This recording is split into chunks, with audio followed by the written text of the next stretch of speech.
Cigarette টানছিলাম, পাশ থেকে একজন গেঞ্জি ধরে টানলো। ঘুরে দেখলাম 7-8 বছরের একটি মেয়ে। 5 টাকা দেবে?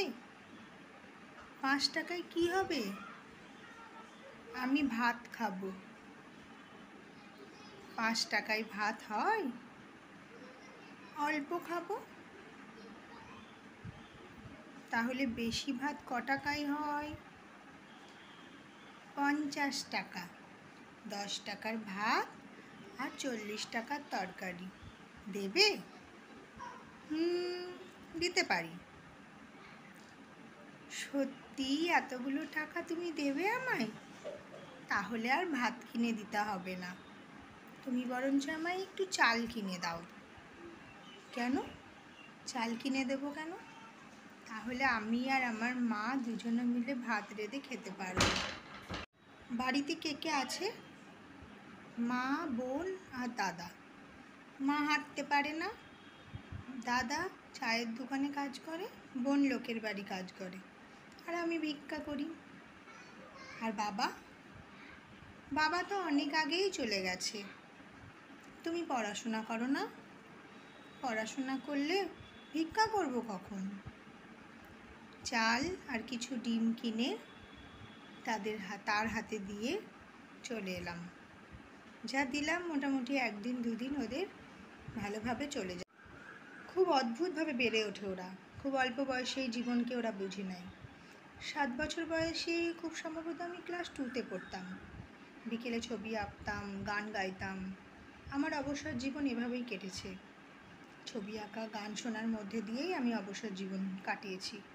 কিন্তু কখনো এক মুহূর্তের জন্য ভেবেও দেখিনি যে আমাদের পড়াশোনা করলে ভাত জুটবে কী করে। এই সমস্ত ভাবার সময় আমাদের ছিলই না। এই সমস্ত ভাবার জন্য তো আমাদের মা বাবারা ছিলেন। 5 টাকায় আমি খুব সম্ভবত কলম কিনেছি, সেটা আমার পড়াশোনার উপকরণ। আরে 5 টাকায় ভাত খোঁজে, কি আশ্চর্য না? কি অদ্ভুত পার্থক্য। এখন আমি যে সিগারেটটা খাচ্ছিলাম তার দামই 10 টাকা। পথের ধুলায় অদ্ভুতভাবে বেড়ে ওঠার মাঝেও তাদের মধ্যে কিন্তু বিবেকবোধ তৈরি হয়েছে।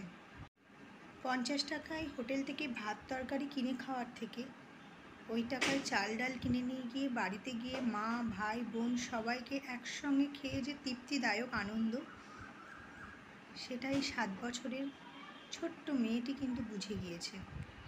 কি অদ্ভুত তাদের জীবনযাত্রা।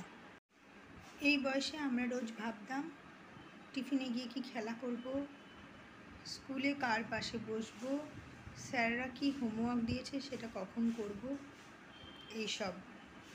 কিন্তু এই ছোট্ট মেয়েটি ঘুম থেকে উঠে রোজ ভাবে কোন রাস্তায় গেলে বেশি ভিক্ষা পাবো, 50 টাকার ভাত ডাল তরকারি না খেয়ে সবার জন্য বাড়িতে আনন্দ করে যাতে খেতে পারি সেদিকে খেয়াল রাখা।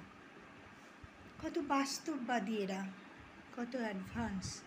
একই স্রষ্টার সৃষ্টি আমরা দুজনই দুজনের বাবা মার সন্তান। স্রষ্টা চাইলেই আমার ও তার সামাজিক অবস্থানটা হয়তো উল্টো হতে পারত। আমরা ভুলে যাই সব। অনেক অহংকার আমাদের।